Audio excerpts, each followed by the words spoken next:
Hello student.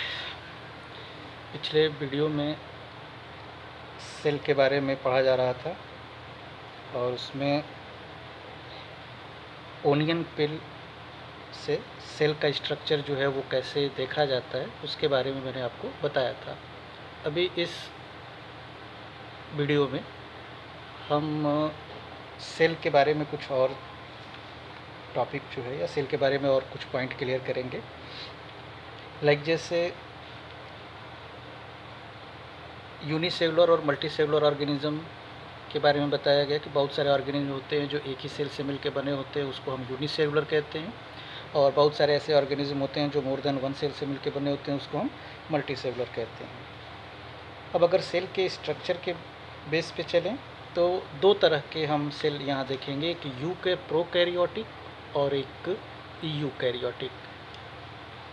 Prokaryotic cell और eukaryotic cell, हम इसको डिफरेंस के बेस पे क्लियर कर लेंगे कि प्रोकैरियोटिक सेल क्या होता है और यूकैरियोटिक सेल क्या होता है। पहले ये जान लें कि प्रोकैरियोटिक सेल जो होता है वो किस में पाया जाता है, किस ऑर्गेनिज्म की जो बॉडी होती है वो प्रोकैरियोटिक सेल से मिलकर बनी होती है, और ऐसे कौन से लिविंग ऑर्गेनिज्म हैं जिनकी जो बॉडी होती है वो यूकैरियोटिक सेल की बनी होती है, वो यूकैरियोट्स होते हैं। मोस्टली जो ब्लू ग्रीन एल्गी होते हैं या जो बैक्टीरिया आर्ची बैक्टीरिया होते हैं उनकी जो बॉडी होती है वो प्रोकैरियोटिक सेल से मिलकर बनी होती है, और जो हायर प्लांट या एनिमल होते हैं उनका जो सेल का स्ट्रक्चर होता है वो यूकैरियोटिक टाइप का होता है। ये आपका प्रोकैरियोटिक सेल का स्ट्रक्चर है, ये आपका यूकैरियोटिक सेल का स्ट्रक्चर है। फिगर से ही क्लियर हो जा रहा है कि एक सिंपल स्ट्रक्चर है, नेम बिल्कुल इसमें कम है, और एक ये कम्प्लेक्स स्ट्रक्चर होता है, बहुत सारे सेल ऑर्गेनल्स जो होते हैं वो इसके अंदर प्रेजेंट करते हैं। तो सेल प्रोकैरियोटिक यूकैरियोटिक में और क्या डिफरेंस है वो point wise. Number 1, in prokaryotic cell size of cell is generally small. Prokaryotic cell की जो साइज़ होती है वो काफ़ी स्मॉल होती है, यानी 1 से लेकर के 10 mm तक। कंपैरिजन में यूकैरियोटिक सेल की जो साइज़ होती है वो लार्ज होती है, जिसकी साइज़ जो होती है वो 5 से 100 mm तक होती है। प्रोकैरियोटिक सेल में न्यूक्लियस जब हम आगे टॉपिक पढ़ेंगे सेल का तो वहाँ पर देखेंगे कि सेल के सेंटर में एक स्ट्रक्चर होता है जिसको हम नाम देते हैं न्यूक्लियस का।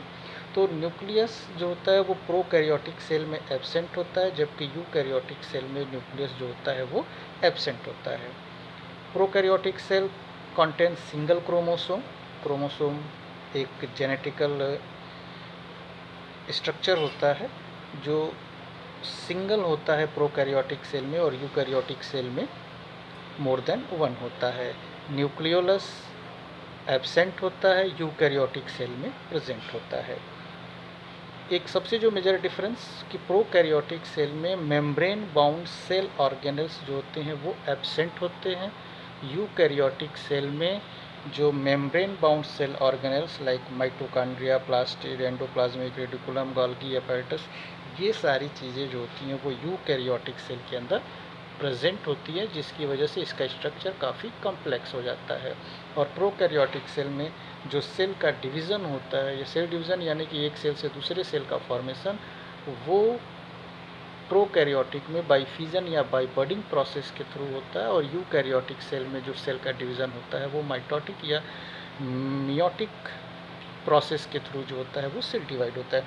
तो स्ट्रक्चर के बेस पे प्रोकैरियोटिक देख सकते हैं सिंपल है, यूकैरियोटिक कॉम्प्लेक्स स्ट्रक्चर होता है। Prokaryotic cell mostly blue green algae और बैक्टीरिया में होते हैं, और जितने भी हायर प्लांट और एनिमल होते हैं उनका जो सेल होता है वो यूकैरियोटिक टाइप होता है। इसके बाद अगर हम और कुछ सेल के बारे में स्टडी करें तो हम कह सकते हैं पहले एक और पॉइंट सेल के शेप के बारे में, कि सेल का शेप कैसा होता है, वो दिखता कैसा है। जनरली जो सेल होते हैं उनका शेप जो होता है वो फिक्स ही होता है, बट कुछ सेल के शेप ऐसे होते हैं जो इर्रेगुलर होते हैं, यानी उनका कोई शेप नहीं होता है। जैसे अमीबा एक यूनिसेलुलर है, एक ही सेल से मिलके बना है, बट अमीबा चूँकि एक सेल है लेकिन उसका जो शेप होता है वो फिक्स नहीं होता। इसी तरीके से ब्लड सेल या ल्यूकोसाइट वो भी एक सेल ही है जो सर्कुलेटिंग कंडीशन में स्फेरिकल होता है, लेकिन दूसरे कंडीशन में उसमें स्यूडोपोडिया बन जाता है, वो उसका शेप इरेगुलर हो जाता है। यानी सब मिला के ये कह सकते हैं कि सेल का शेप इरेगुलर होता है किसी किसी में, लाइक अमीबा में, और मोस्टली एनिमल में जो सेल का शेप होता है वो फिक्स होता है। फिक्स होने का मतलब कि वो हमेशा परमानेंट वैसे ही रहता है। कुछ सेल स्फेरिकल हो जाते हैं, कुछ पॉलीहेड्रल होते हैं, कुछ डिस्क्वाइडल होते हैं, कुछ आपके जो है वो ब्रांच होते हैं, कुछ इलोंगेटेड होता है, कुछ स्पिंडल शेप्ड होता है। ये यहाँ पे बुक आपके पास होगा, बुक में ये डायग्राम देख सकते हैं। ये सेल के अलग अलग सेल के शेप हैं जिनका शेप जो है वो फिक्स है। तो सेल का शेप एक तरीके से इरेगुलर भी होता है किसी में, और कुछ जगहों पे कुछ एनिमल में, जो प्लांट और एनिमल, मोस्टली जो हायर प्लांट और एनिमल होते हैं उनमें जो होता है सेल का शेप जो होता है वो फिक्स होता है। अगर ऑस्ट्रिच एग का सेल ऐसा है तो सब में जो ऐसा, ये हमेशा ऐसे ही रहेगा, इसके शेप में कोई चेंजिंग नहीं होगी। जबकि अगर अमीबा का शेप हम आपको दिखाएं तो ये शेप है, ये चाहे तो अपना शेप बदल सकता है, मतलब इसकी शेप जो होती है वो इधर उधर चेंज हो सकती है। उसके बाद सेल का एक और पॉइंट अगर क्लियर करें तो वो हमारा है सेल का साइज़ का, कि सेल की साइज़ कैसी होती है। तो स्टार्टिंग में ही बताया गया था कि सेल बिल्कुल माइक्रोस्कोपिक होता है, उसको हमने देखने के लिए माइक्रोस्कोप का यूज़ किया था। तो साइज़ भी जो होती है, रेंज जो होता है सेल की साइज़ का, वो काफ़ी ब्रॉड होता है।